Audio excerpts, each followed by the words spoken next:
Good afternoon, everybody. Congratulations for making it this far. Afternoon on day 4. It's an achievement. We're all still here. I hope everyone's excited, but what it does definitely is. So, as James said, we're running a bit behind schedule. We're about an hour behind schedule. So we will try to move quickly through energy access consultant with the Ascent team of the World Bank working in Nairobi, Kenya. I am really excited to be helping guide you most of the time. And RBFs are really one of the key pieces of the electrification puzzle for most of the continent. You all know our slides that are presented after my opening. They've had really transformative results on countries and on the pace and your targets. And then some of the lessons that we've been learning through implementation of RBFs over the last few years. They pumps, solar mills, et cetera, et cetera. So I hope that these presentations are very informative and spark a lot of discussions later on in the session. But first we will set the stage with a presentation by my colleague about what RBFs are, just so that we're all on the same page. And then we'll close. The setup here is a little bit informal. You've seen the circles of chairs in the back of the room. So basically, at the end of the slides, I will put up a list of different brainstorming about some of the challenges and solutions. But for now, I'd like to invite my fellow speakers up to the stage, and I will introduce them as well, starting with my colleague, Chikar and Sudan. Our next presenter will be Austin Teo. Austin manages the Ascent Malawi project, driving expansion of off-grid solar, clean cooking, and public institute as project manager of Uganda's $135 million electricity access scale-up project at the Uganda Energy Credit Capitalization Company, or UE, roles at Stanbic and Equity Banks. Then we will have Philbert Tusenge, who is an energy professional with 13 years of experience in rural electrification and clean energy in Uganda, which have provided clean energy to over 1 million households. Then we will have Andrew Bamugie, who leads the programs unit at the Trade and Development Bank Group, where he oversees design and implement. I hope I said that right. Rona is founder and CEO of RDG Africa. You heard from him earlier this week. He's back.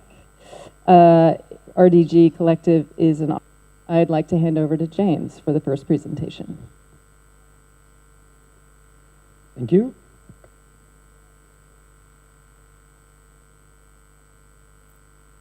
I'm pushing the button, I promise.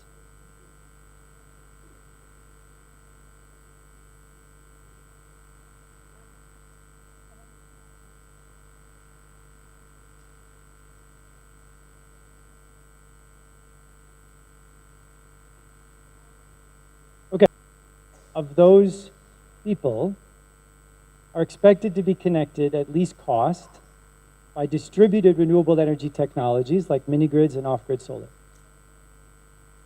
And type of grant capital that can sometimes also be blended with debt capital and other types of financing that is paid out contract. Instead, you sign the contract up front and you deliver the grant payments as the connections are made or as certain milestones are set. So it's considering it as an option. So I hope today in this session we can sort of roll up our sleeves and dive into the details about how this works and what kind of impact it can have. Big delivery, then it's flat again. With results-based financing, if the funding is there and if it's a well-managed and efficient process, you actually achieve exponential growth available. And when this program is well-managed, you hit that exponential growth curve. But as soon as the funding is over, it tapers off. So one of the things we'll talk about in the session today is that this is a very well-proven, strong mechanism with a strong track record, particularly in Eastern and Southern Africa, where Ascent is operating.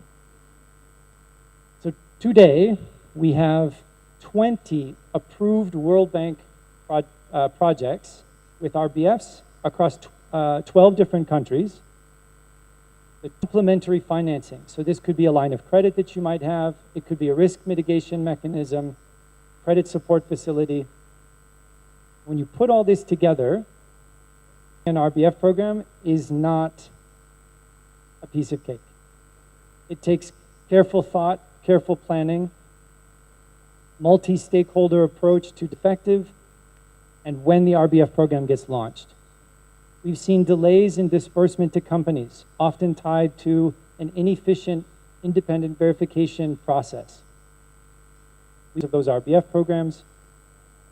And we've seen other more technical problems, like how do we design an RBF for the wide array and diversity of predictability in the market so that companies know that over the next X number of years, Y number of dollars is available for my product. They need to be simple and transparent and sort of unpack some of the unique challenges that the RBF programs present, and also the opportunities that they present.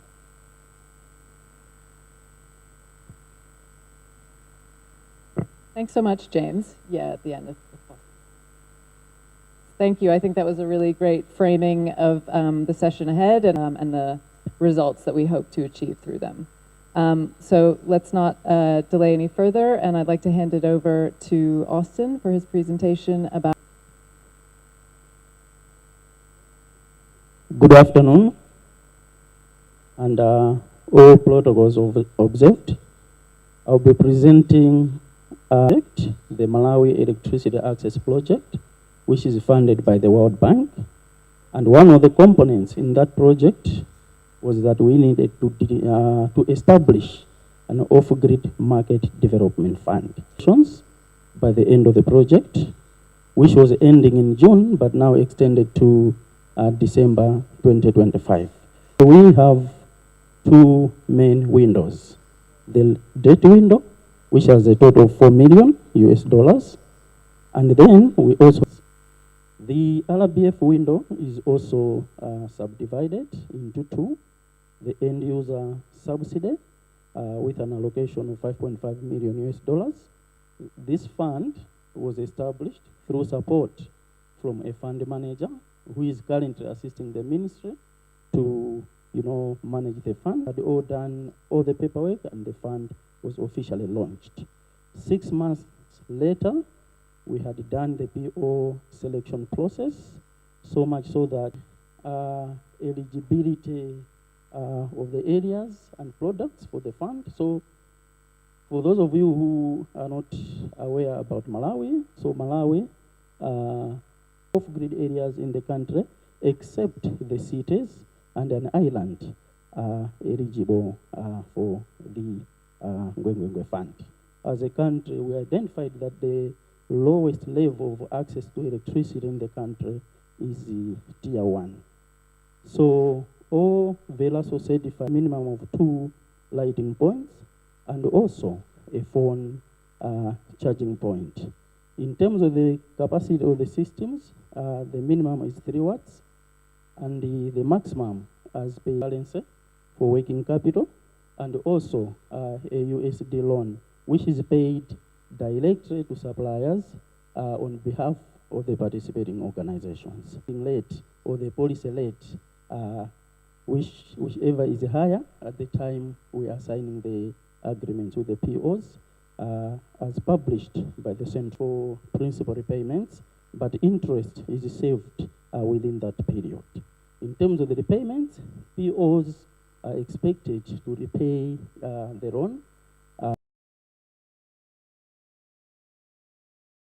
is a level principal, and there are also some fees and charges on the loan. So we have a commitment fee of 0.5% on the undrawn loan, just 2 years. And once they want to do that, then there is also a prepayment fee of 2% on the amount that they would like.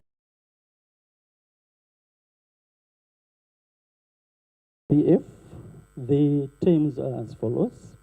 So we have a flat RBF amount of $20 US, and this one is reflected in the grant agreement.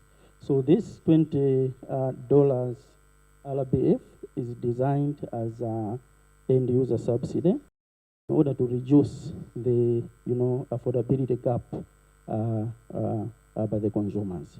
So for every installation that the PO has made, there is a rebate, be it through grid, mini grid, or even a functional Velaso solar home system product. In terms of disbursements, when verification has been done, so we have an appointed IVA also on the fund.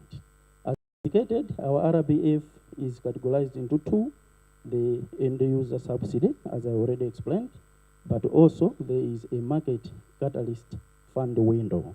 This window is just there to be eligible for this window. A company is supposed to have just an adequate, experience in the solar home system industry or any technology that is related. A company is having some innovative ideas that can assist the fund to scale up electrification, whether it is, using excess energy in public facilities, or maybe reaching businesses, and in the future, they become also, bankable companies.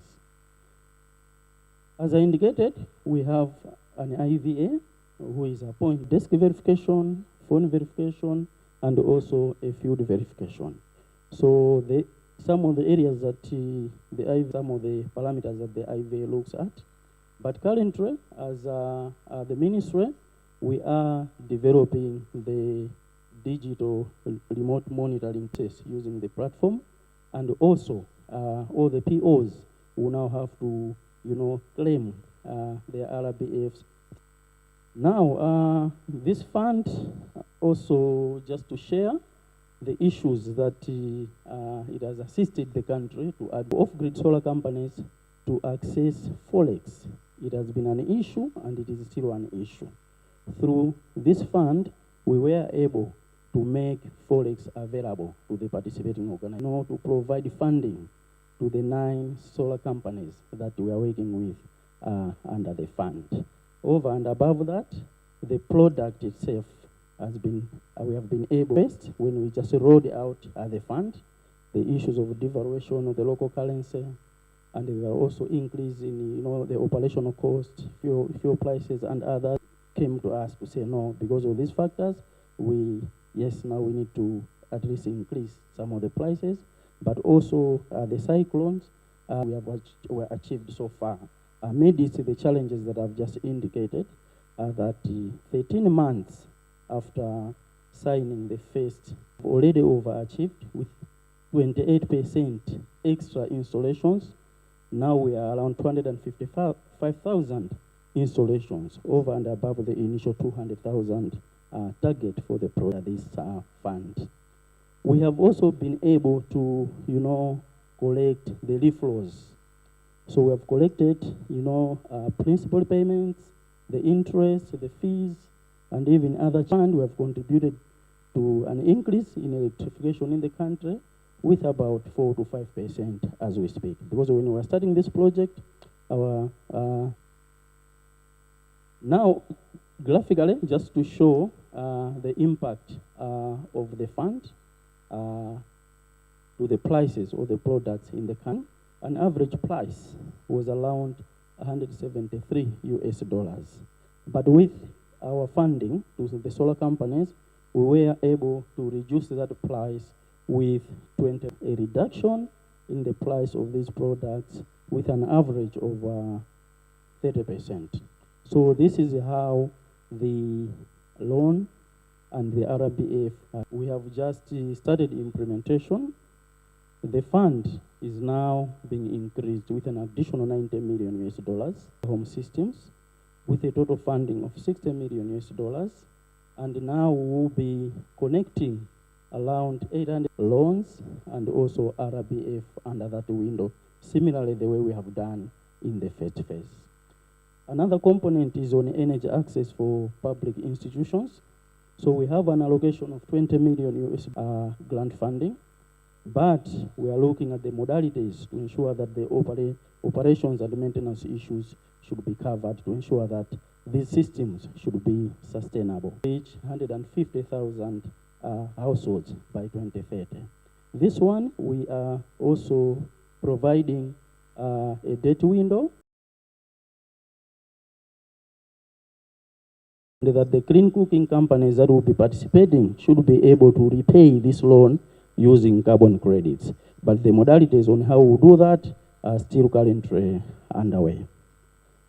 Now, should there be another project over and above the Malawi Electricity Access Project and the current Ascent project, which also has similar objectives of, scaling up electrification in the country, they can use comes an independent and sustainable revolving fund.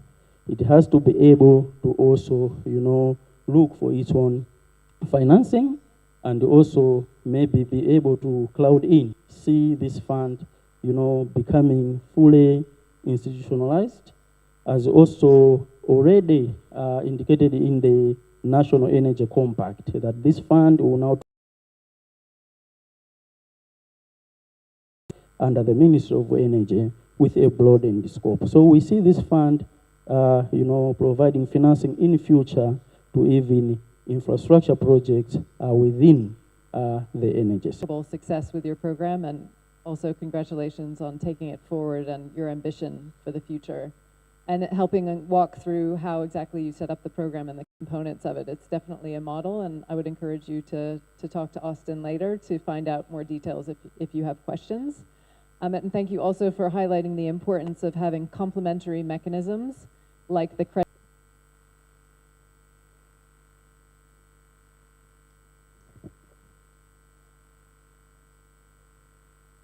Good afternoon, ladies and gentlemen. We'll just do a quick introduction of what UCCC is and basically what we are doing under the financial intermediation component. We'll have a glance to provide some updates in terms of the implementation of RBF. And then we have pulled out some of the successes that we've registered and then some of that we have faced. And when you look at the challenges, we'll also indicate what are some of the mitigants that we are proposing or that we have implemented. Okay, by grid and clean cooking energy access. The financial instruments that we are employing at the moment include lines of credit to financial institutions, duress guarantee. We are also doing RBF for eligible products. We'll have a good look at that at some point. Under 3 schemes, that is the off-grid solar scheme, clean cooking solutions, and then, last but not least, we have got a public institutions program for the electrification of public institutions, like my counterpart in Malawi, from Malawi mentioned, and then provision. The RBF at a glance. So under off-grid solar, we are supporting 2 categories. Then we also have got the solar lamp and solar lantern with the capability to charge, which we are doing at 60%. The design of the supporting 6 categories are the household biomass cook stove, which we are providing up to 50%. Many here may be wondering why a woman who used to a 3-stone stove and move her to LPG because she thinks her food won't taste the same at those subsidy rates. For PUE, we are supporting 6 as well. And this is solar water. The solar water also, incidentally, are supporting solar and refrigeration for AC on AC. And likewise, we are doing the same for solar-powered grain milling, eligible under this project. RBF is not RBF until there is verification. So we have got the one RBF partner. 5%, we sample 5% of all those that have passed the desk verification. And then those are taken through the phone verification. And then we do 100% field verification for a number of reasons. One being that the amount of money for a PUE unit is significantly higher than it is for. So the program became effective on November 1st, 2024. And it is the connections expected under OGS, 9,000 PUE, and then under clean cooking, 353,000 unit. We ran an expression of interest, published an expression of interest call in the papers, and we had a very good, in the press, and we had a very good response from the private sector. For quality assurance, we have a technical review committee, which is led by the national standards body, and also has got membership from the Ministry of Energy and Mineral Development, of course, UCCC2. Thereafter, we did a business evaluation. We checked the business, how these businesses are set up, are they compliant? You know, we don't have issues arising after implementation. At the moment, we have a total of 92 companies we're working with out of the 157 plus, and these have got contingent grant agreements with RBF, within our RBF program. So that platform allows for the capture of sales by the ESCOs on site. So the ESCOs, if you're PUE, you know, there's an additional incentive if you sell to a lady and things like that. Those are all built within the platforms to us. And it also, more importantly, allows for us to monitor the performance of the ESCOs and also important stakeholders that we have.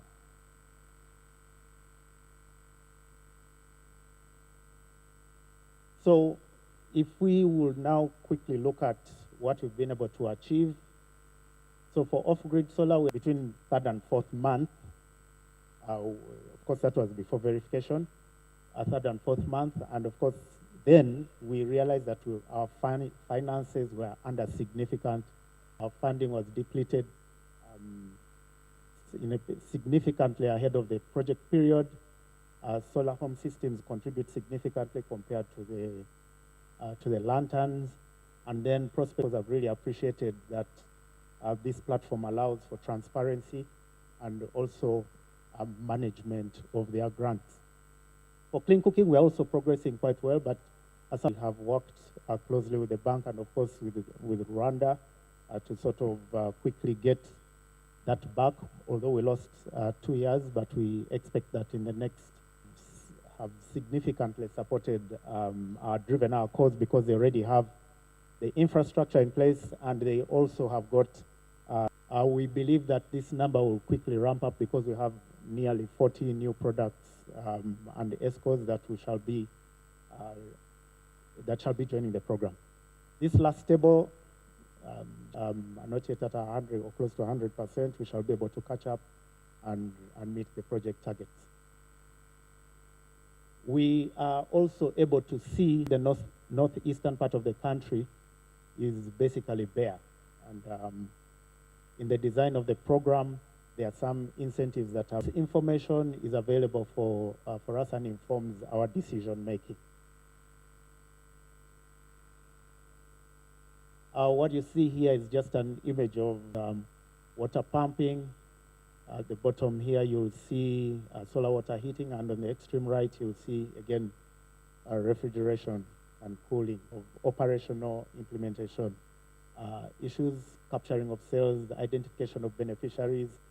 It would be very sad for somebody to integrate with our ID registry, and so it means that every one of the sales that you will see or that comes to us as a claim.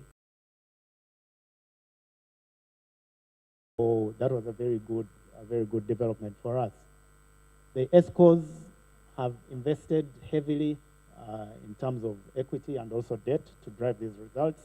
And that is part of UCCC's mandate, which is to a program and the credit support facility. Some of the challenges, we have noted that the local companies have had a lower than expected participation. And at the moment, or that the likelihood of joining Ascent is higher. We want, by the time we're joining Ascent, the local companies have capacity to participate. The funds under off-grid solar getting depleted on track. Testing capacity working also is an issue that is related to the biomass approvals.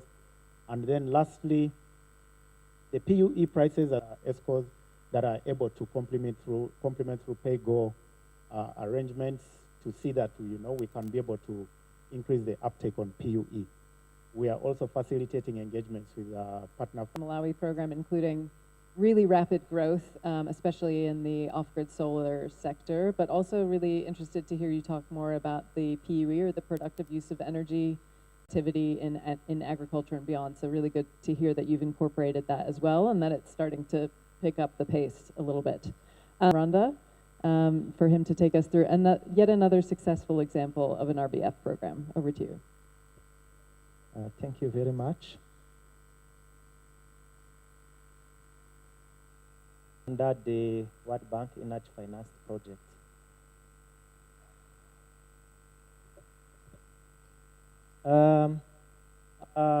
Part of the presentation. So, as you can see on the slide, we have a very nice picture. This is one of the natural forests we have. So, coming back to the energy, really, we have been the fastest growth in terms of the access, whereby, and you can see that the off-grid contributed 25%, and also especially in the remote far area, in terms of creation of the socio-economic development, creating some small businesses. Students could do their homeworks, new job creation. I would also like to take you through some of role and responsibility of the Development Bank of Rwanda as a bank. Area of intervention, we are into agriculture, education, housing and infrastructure, export, manufacture, digital economic and social infrastructure. And where so far we have successfully implemented the Renewable Energy Fund, closed last year, and EQUIP ongoing. Those are under the energy portfolio. So those are the projects we've been implementing. Energy Fund. This was initiative supporting the access of providing disaster-based financing subsidy, as well as the line of 94 million USD, and it impacted. You can see number of households benefited by 4, and the donor was World Bank, and also we are implementing EQUIP. This is also a disaster-based finance to go. So you can see that above 600,000 households benefited under of support, and the project is closing by 2026. So we are also implementing Ascent, different 5 million USD. So allow me to take you through the success story. You can see out 500,000 household plus benefited under the clean cooking disaster-based financing. That's really a huge impact and success story. And here is you can of growing their balance sheet. You can see from the time the project started, their sales turnover and yearly net revenue has really grown significantly. So this is under the clean cooking, and also employment. You can see the employment has been growing, where our ambassador to contribute in the behavior change awareness campaigns in terms of policies in place and implementation tools. As you can see, having those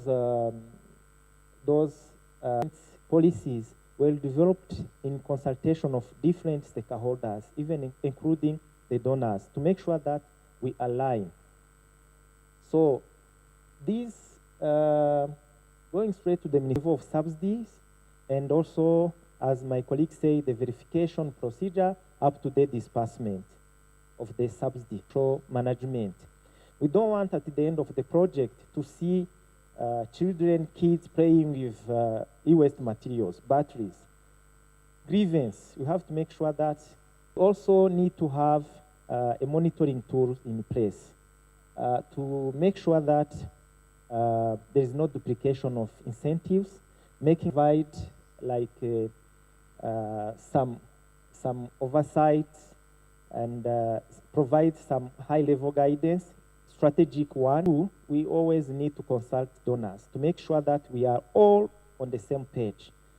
In terms of securing the non-objection from some document, each and every component of the project, procurement, FM, reporting, and other reports, and we presented in the FME in the morning for the team in the group where we were.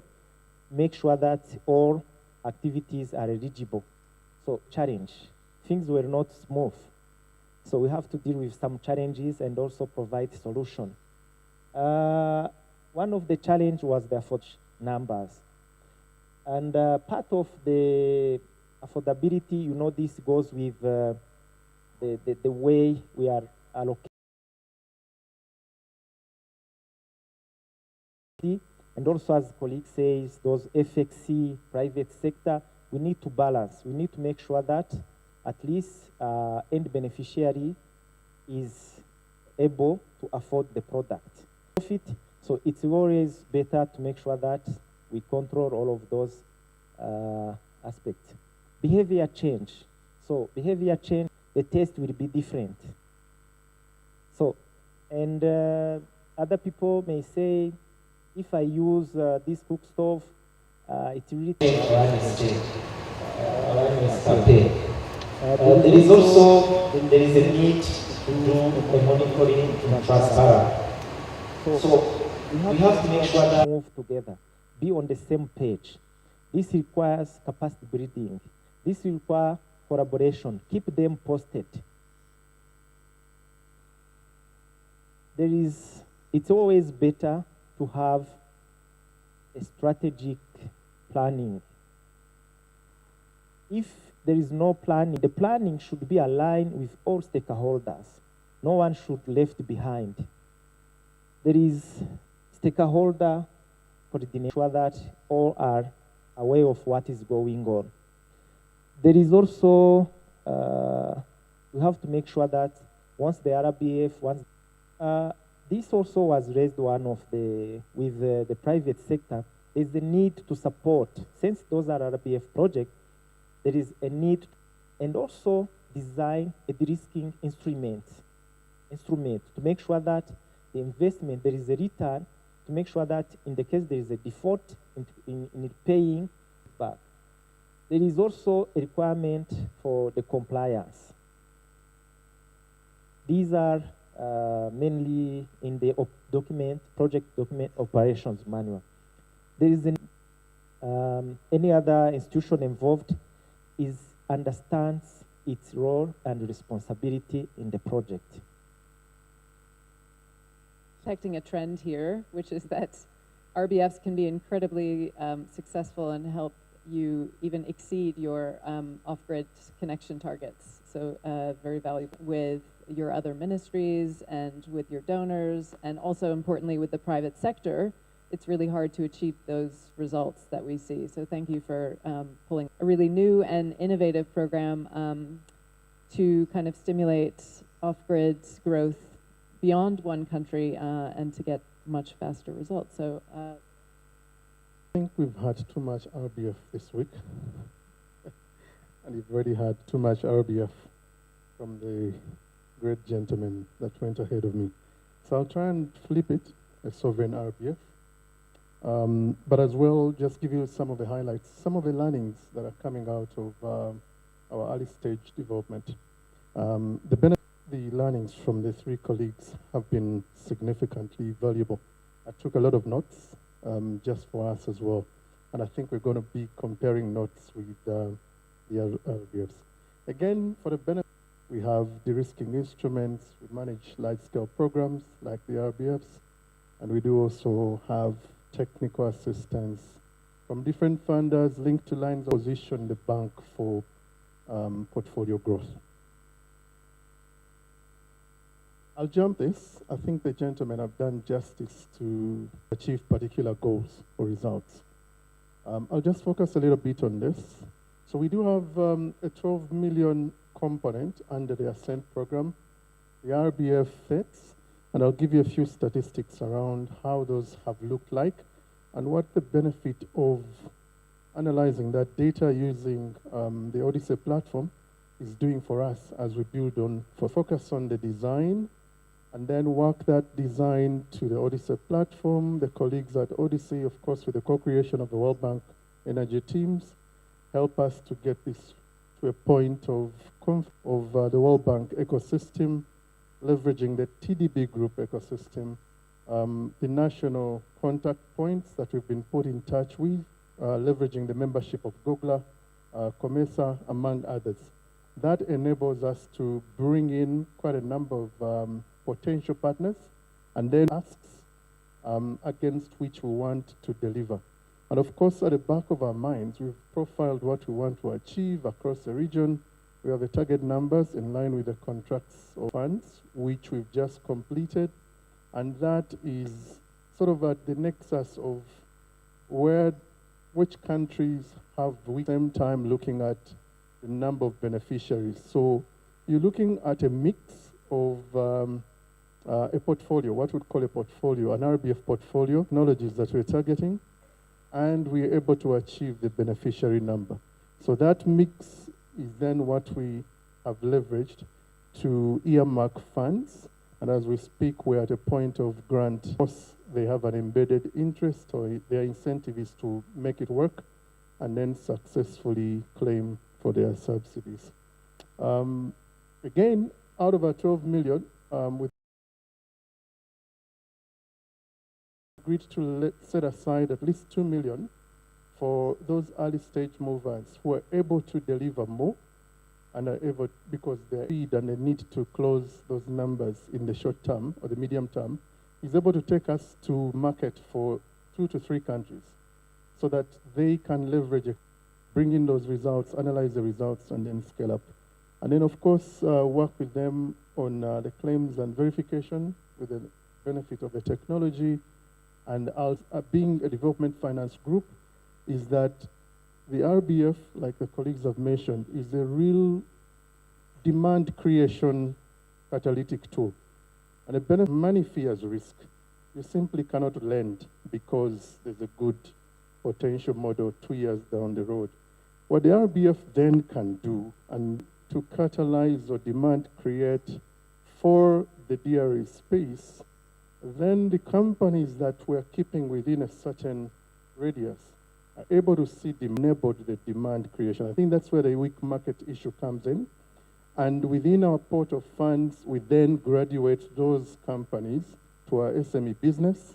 We showcase the example of Empower transaction. Should they prove us right in the next 3 markets where they're going, we then graduate them to TDB, where we can give them in excess of $10 million. The example we shared earlier is a transaction of 50 million. The Sudan program, in brief, is a national program, and I think the benefit of a DFI like us, who have 26 member states, fragility in this case. So the World Bank would like to support the people of Sudan, but is not able to at the moment because of structure reasons. So the national RBF that we do for a couple of months to figure it out before we launched. In this case, I think we've launched in just 2 months. And because of that, I think we are well positioned to support our member states and immediately help us to disqualify and liaise with the national RBFs to ensure that there's no double dipping. So for the regional, that we need those two to be able to move money, to move social grants, to move a number of things. So we are trying to catalyze the private sector to see how quickly they can reconstruct in Sudan for this, and hopefully with potential future funding, this could be scaled up. The other bit is around irrigation and agribusiness in general. So because there's not enough power, it means that you cannot irrigate enough. And so you can't feed your people. The RBF in this case is going to catalyze producer user groups and other players and other with the infrastructure damages we would like to use the RBF to be able to catalyze digital connectivity, power in, I think, 90% Sudanese companies. And I think that is the other thing which we've not necessarily seen on the regional RBF. So in the regional, I can see 20% coming through SMEs that are indigenous companies, but may not necessarily qualify because of a weak balance sheet, because of E&S issues. Side in cooking, from our $10.2 million that have been earmarked, about 4.3 million is going to clean cooking stoves, about 2.9 to solar home systems, which, if I'm not wrong. And I think that also will help us test how we can scale up financing for mini grids. There was only demand for solar home systems. And now we need to be able to connect with the Malawi ecosystem, the Burundi ecosystem, and Ethiopia ecosystem, and ask why. That is at about $5 million.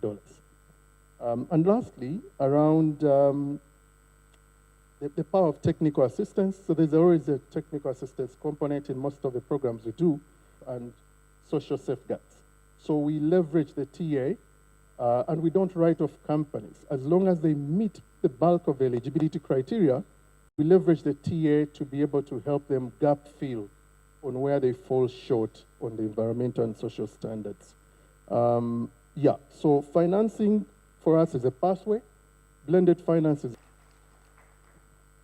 Thank you, Andrew, and I'm sure we're all going to be very curious to have you back again next year on the stage to report how the programs have done regionally and in Sudan. It's really great to see this new innovative program. You're really stretching the boundaries of the classic RBF program and thinking a lot more about local companies and how to continent. So it's great to see this happening, and again, will be great to hear the results next year. And then lastly, before the coffee break, which I know we're all eager to get to, I'd like to bring our private sector rep to the stage. All of these programs have been like for one of the private sector companies that is operating in them, and also to give us some honest feedback about how we can make them better, and hopefully some of these points we can discuss. Count on me now to be the negative one after all those positive slides. I'm in the private sector, so I don't think I was trusted to do a PowerPoint presentation, so I'm just going to have to listen to me. Firstly, I just want to congratulate all those programs, and we'll get there quite soon. I'm just going to speak a little bit to our experience with the benefits of RBFs. I think what we've heard a lot about now, like the numbers and the processes, and I think I'm going to try. Financing that we're provided is very specific in terms of its usage. So there's a lot of inventory financing. I think that's like the big buzz phrases that you hear often. So with that, obviously, you can only put new shops, which are vital to be able to distribute. So having this RBF, and from what I've heard as well, it's not going to be limited to how we can use it. The impact and the ability to scale, that I think is also incredibly key, which we've also experienced the benefits from, is how catalytic it is. When commercial lenders see that you've received the RBF, they're very quick to knock on your door to offer you useful to then continue scaling, and I think commercially, sustainably. That's quite important. You can't survive only on RBFs, but they help to give you that commercial incentivized to go to 2 regions which were underutilized. And I think with Sudan and I think it was the northeastern part of Uganda, RBFs are, I hate to say it, probably measures. So the economic fundamentals or the units that we're looking at, they need to add up. And unfortunately, in those areas or for certain products or technologies, it's not there. I want to talk a bit more about it in our experience is the de-risking element of either launching to a new area or a new product. So RDG, with the help of an RBF, expanded into was willing to support it. The RBF that we got enabled us to do so. Obviously, theoretically, we were quite certain that it was going to work, but the risk, so that it's not quite there at scale yet, but it's only because we were able to get the RBF to support those 2 products. So I think as we see with the numbers here, you have clean cooking products that are set, and I think that's because it's such a high-risk product. It's harder to distribute, it's harder to deliver. The after-sales service is a lot more than solar home systems. And now what could be better, make that term.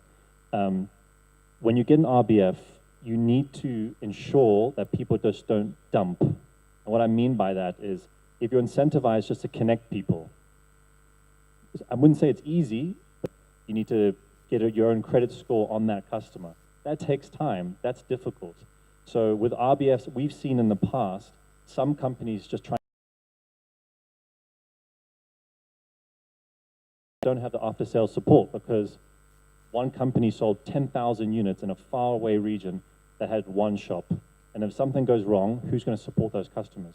So I think what's important is how we determine the success to that case where we're talking about areas that are hard to reach or have low abilities to pay or war-torn areas. Connections are obviously very, very important. And then I would endorse it, but I think there's on that same line of commercial sustainability, and I think this links to the TA support. A lot of the TA support that's provided by RVFs is ESG, e-waste, which are both people employed. So you could have a great ESG policy, but if the numbers don't add up and you can't make payroll, then that ESG policy is not going to go anywhere.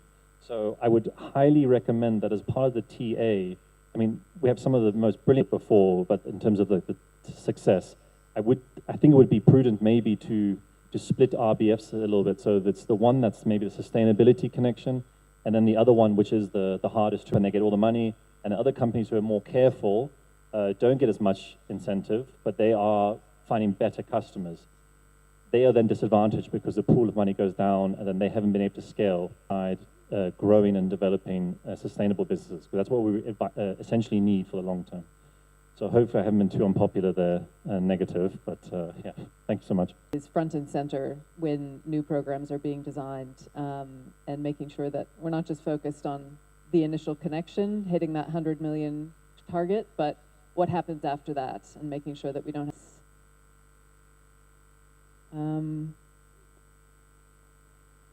if not... Question. J'aimerais répondre. C'était des bons.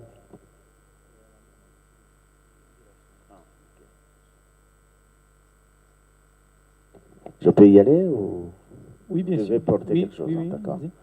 vas-y. RBF ne sera pas toujours là, ne sera pas là toujours. Comment comptez-vous faire? Donc j'ai compris même que c'est la question qui était posée, mais on devrait réfléchir parce que ça dépend de la qualité. Et j'ai vu le crédit qui était taillé sur 4 ans, et je vois mal comment le monsieur qui bénéficie. Questions. So I'll pose them to the panelists. I'll try to summarize, and you can correct me if I've made any mistakes. The first question is around something that we've heard over the past couple of days is this addressing that affordability issue, making sure that the products and the, in the case of mini grids, connections, or in the case of PUE, those critical equipment question. And the second question is around product quality. And again, I'm just trying to summarize a bit. What mechanisms are you putting in place to ensure high quality products so that, the customers are, okay, merci. Thank you very much for the good question. And as I presented, in fact, dealing with subsidy, it's like a design. It's like a design in a way, both supply and demand side on a regular basis, given the nature of the market. This is where different stakeholders involved, concerned, and of course, market FXC, foreign exchange loss. And whenever there is a need for increase or revision, implementing entities, government, as well as the donor, and also from there should be an agreement in terms of the percentage.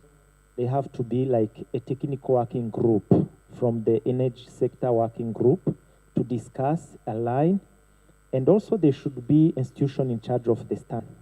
Of course, in terms of the warranty period. And while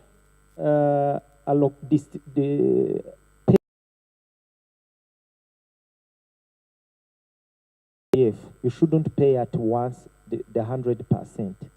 It should be aligned with the warranty period to make sure that there is adequate after-sale services and control.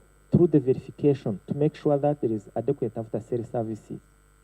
And of course, within the PIU, IVA, they should make sure that all of those profitability, actually, the current practice is like any default in terms of the payment, the company has the right to repossess the product. In Rwanda, this used to happen before, while we were providing the subsidy using the income. We used to have what called based on those income. And this really didn't work, let alone the government provided other guidelines to be used, whereby we provide the subsidy depending on the solution, whereby we launched a campaign, China Challenge campaign. And that campaign was just to raise, to contribute their end user contribution. And this really has significantly contributed to those people who will to make your project more successful and progressive. Thank you very much. Yeah, just to add what Korik from Rwanda has explained, in terms of ensuring that the products are of good quality, in Malawi, when we were just starting, this is a requirement that every participating organization should be, bringing VELASO certified standards. And we verify this, and also the IVA is also able to verify that. Over and above this, we also don't displace the RBF, fully. We are also, so this is also to ensure that the PO is able to make sure that the systems, if they are faulty or there are some other issues, they should be able to ensure that they, so ensuring that, the households are able to pay for a particular amount over a long period, say a year or two. Some are also able to make it affordable. Thank you. Thank you so much, and thank you for those questions. Really important topics around setting the subsidies properly and also making sure insights. And as we head towards the breakout groups, I just wanted to share a few instructions for those. So after about a 15-minute coffee break, Francophone, please direct yourself to one of those groups. Those are on verifying results, defining end user and technology eligibility criteria, explore two of these topics. And that's it. Thank you so much.